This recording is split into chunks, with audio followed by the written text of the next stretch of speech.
दोस्तों, आज दिसंबर 19, 2020 को एक वीडियो डाल रहा हूं और वीडियो का नाम है मन की स्थिति, स्टेटस ऑफ माइंड। पहले की तरह जैसे आपने उन वीडियोज़ को पसंद किया था, आशा करता हूं इसको पसंद करेंगे।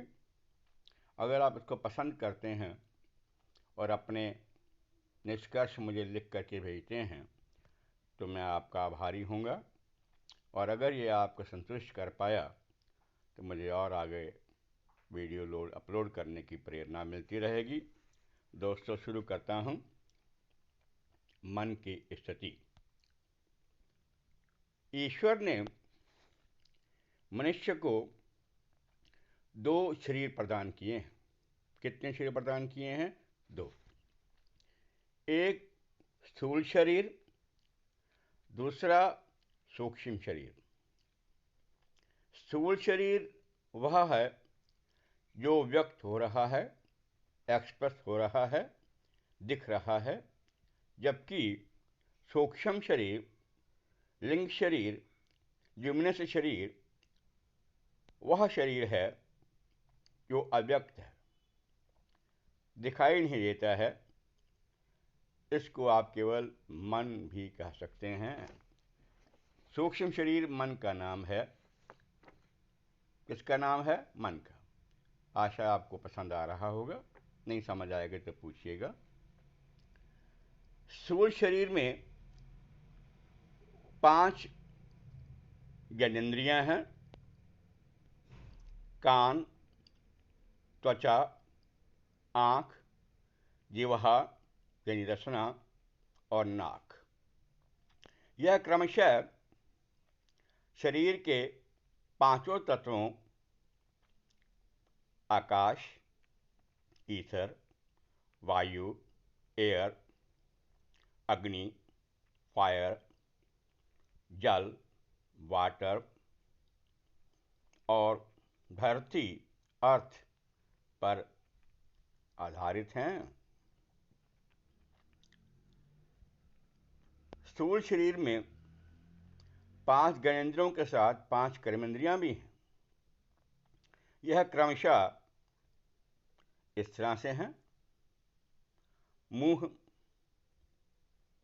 हाथ, पैर, उपस्थ और गुदा।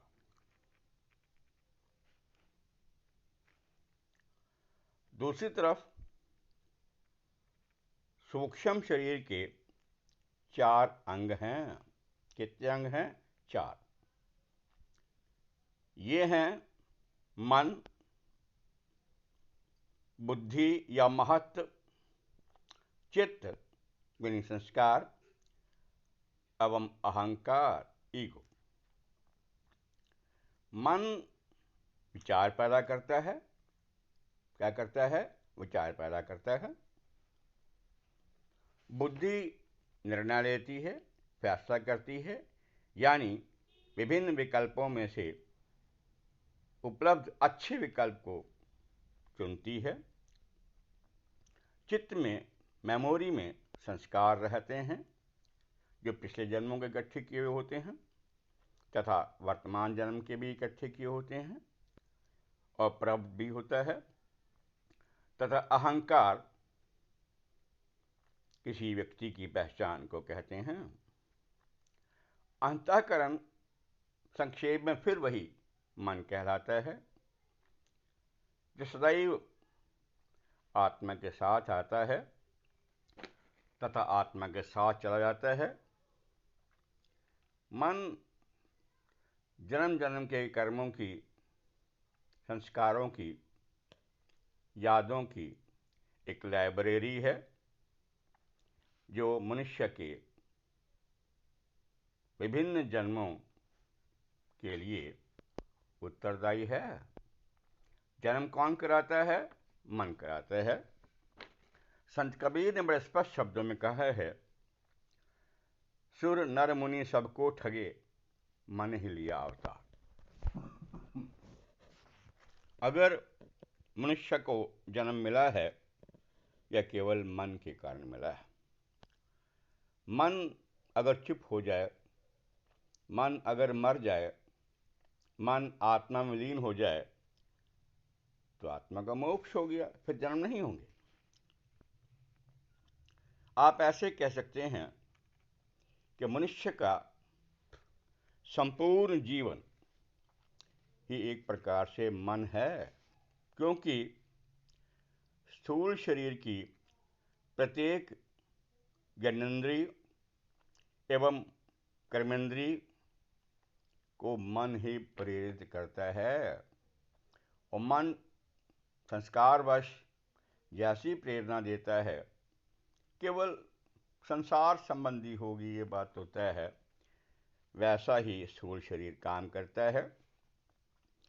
नाक सूंघती है तो मन की प्रेरणा से, जिह्वा रस लेती है या नाम जपती है तो मन की प्रेरणा से, आंख देखती है तो मन की प्रेरणा से। किसकी प्रेरणा से?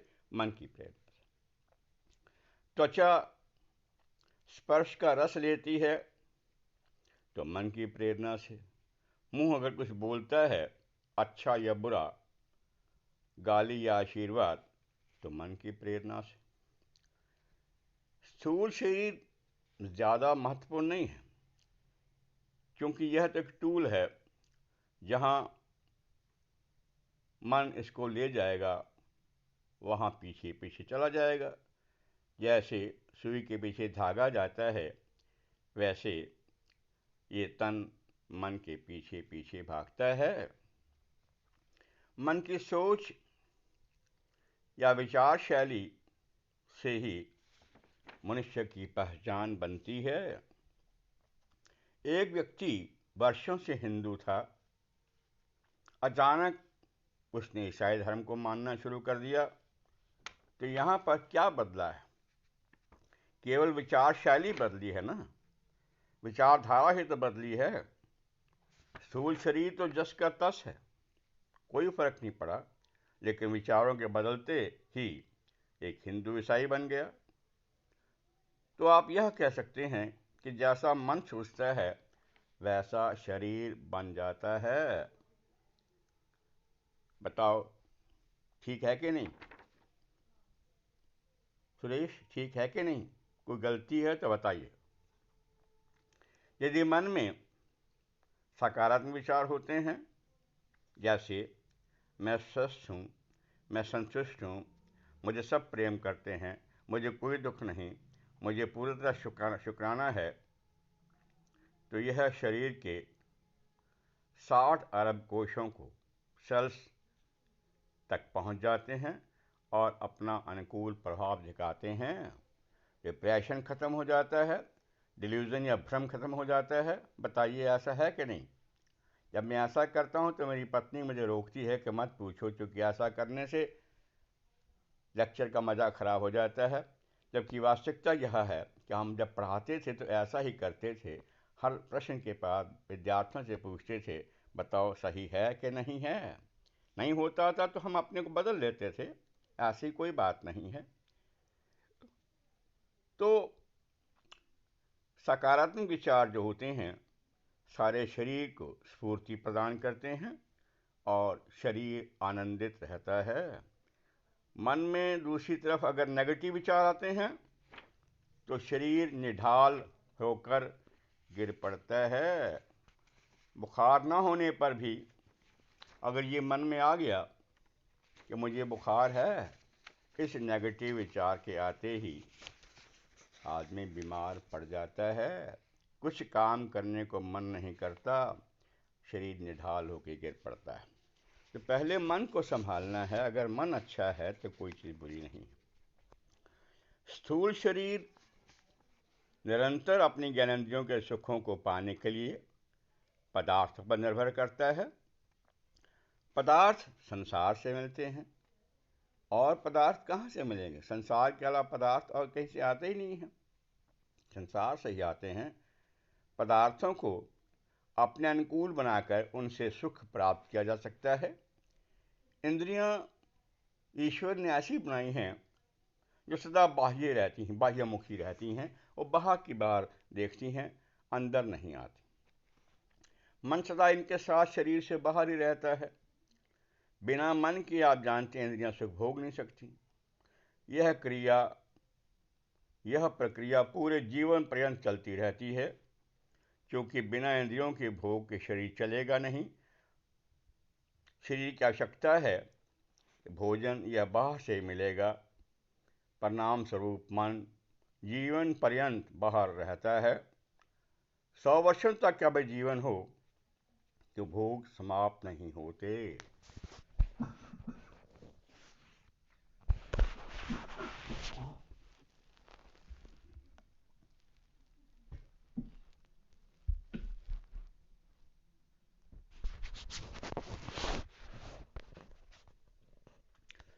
मन अंदर की यात्रा करने से डरता है, क्योंकि मन को अंदर की यात्रा में मरना पड़ता है और मन मरने से डरता है।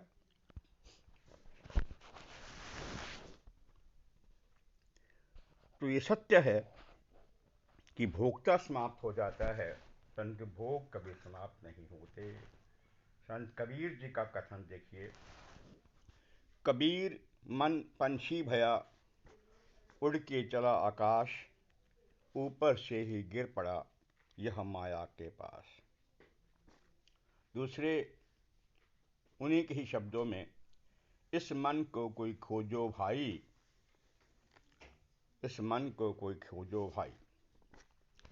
मन चंचल है, क्योंकि प्रकृति का बना हुआ है, और सदैव बुराइयों की ओर भागता है। मन इम्पोस्टर है, ठग है। मन वह दिखाने की कोशिश करता है जो ये नहीं है। मन अपने ऊपर एक नया पर्सोना लगा लेता है, एक नया मुखौटा लगा लेता है, जो ये नहीं है वो दिखना चाहता है। मन चंचल है। संत कबीर कहते हैं, बाजीगर का बंदरा जीव मन के साथ, नाना नाव नाच नचाए के राखे अपने हाथ। जिस तरह बाजीगर बंदर को ले जाकर के जगह जगह बच्चों को तमाशा दिखाता है और उसकी डोरी अपने हाथ में रखता है, बिल्कुल उसी तरह से आप बताइए, कोई फर्क है?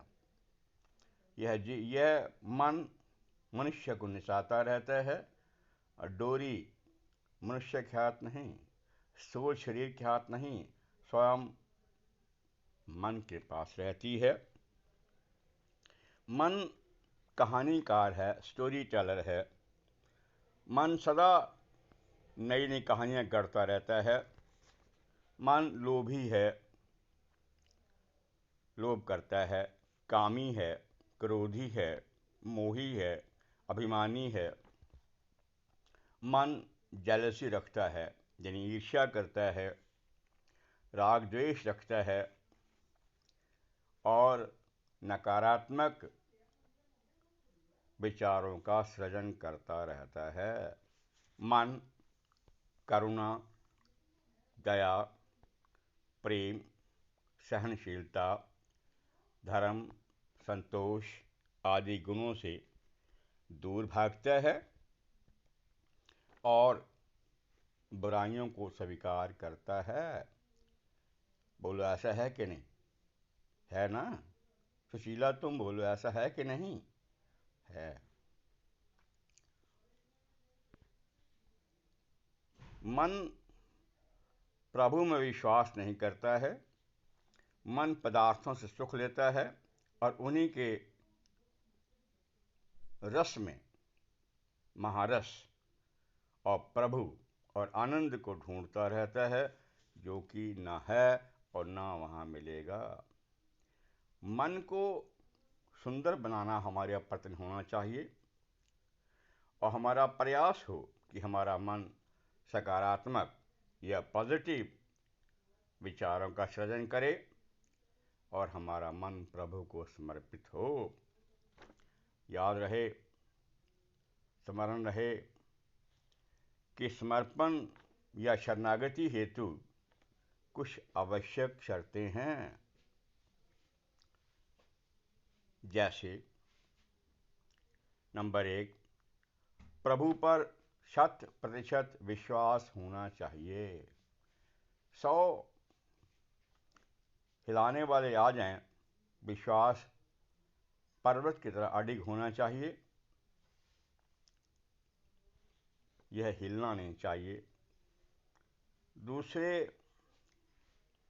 अपने कर्ता भाव को मनुष्य को छोड़ना पड़ेगा। जब तक अपना कर्ता भाव पूर्णतया छोड़ता नहीं है, तब तक प्रभु को समर्पण संभव नहीं है। अकर्ता बनना पड़ेगा।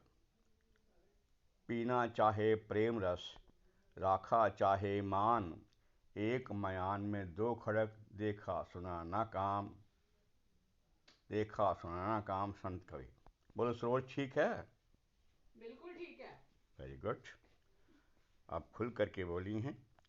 तीसरा, अपनी मर्जी को प्रभु की मर्जी में मिला देना। अगर प्रभु ये कहते हैं कि रात है, प्रभु तो गुरु के मुंह से बोले, गुरु प्रभु सीधा तो कोई आकाश में से आवाज आएगी नहीं। गुरु जो कहते हैं उसको मान लेना, प्रभु की मर्जी को मिला देना है। अपनी मर्जी कुछ भी कहती रहे नहीं, जो गुरु की मर्जी होगी उसको मानना, उसमें अपनी मर्जी को मिला देना, यह प्रभु के समर्पण का अर्थात गुरु को समर्पण का सबसे अच्छा तरीका होगा। चौथे, प्रभु के प्रति सदैव शुक्राना व्यक्त करना। अपनी औकात को याद रखें, इसकी दी हुई सौगातें याद रखें, तो पता रहेगा कि हम कहाँ थे और कहाँ आ पहुँचे हैं।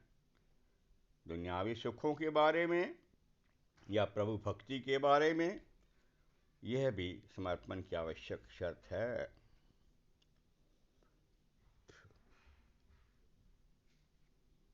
छठे, संसार की हर वस्तु को प्रभु की मानना। हर चीज का नायक, हर चीज का रचयिता स्वयं प्रभु है।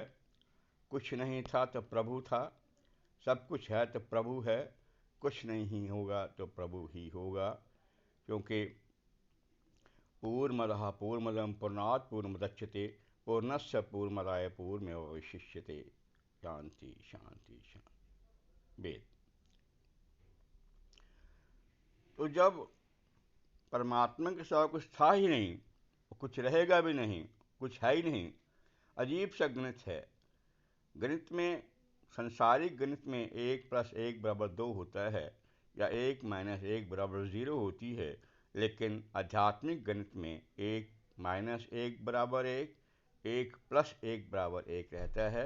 अर्थात प्रभु में से संसार निकल गया, प्रभु फिर वैसे एक का एक पूर्ण है, और प्रभु में संसार वापस आके मिल गया, प्रभु फिर वैसे का वैसा ही है। तो जो कुछ भी है वो सब प्रभु का मानना, यह समर्पण की अगली शर्त है। सातवें, जो समर्पण किया है, जो शरणागत किया है, उसको भी अभिमान में नहीं लाना। अर्थात समर्पण का भी अभिमान नहीं करना।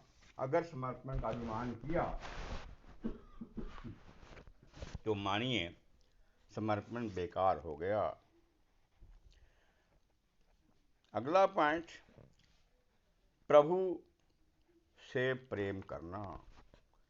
प्रेमा भक्ति जो है वो सबसे बड़ी चीज है। ज्ञान प्रभु को नहीं भाता, ज्ञान प्रभु स्वयं ज्ञान के समुद्र हैं, भंडार हैं। कर्म भी नहीं भाता, भक्ति भाती है, क्योंकि भक्ति लगातार अनन्य भक्ति होनी चाहिए, निष्काम भक्ति होनी चाहिए, समर्पित भक्ति होनी चाहिए। अगर ऐसा होता है तो प्रभु के प्रति प्रेम माना जाता है। और अंतिम, last but not the least, अंतिम मति, अपनी मति छोड़कर गुरु की मति को अपना लेना चाहिए। जिसने ऐसा किया, गुरु की मति को मानकर अपनी मति को छोड़ दिया, उसका कल्याण निश्चित है। तो मुझे लगता है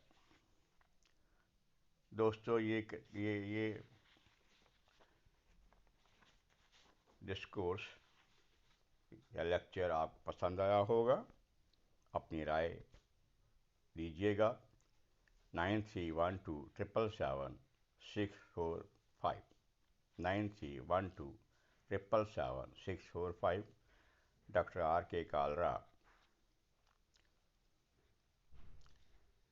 Y12 link, golf links, Landcraft, Ghaziabad. धन्यवाद।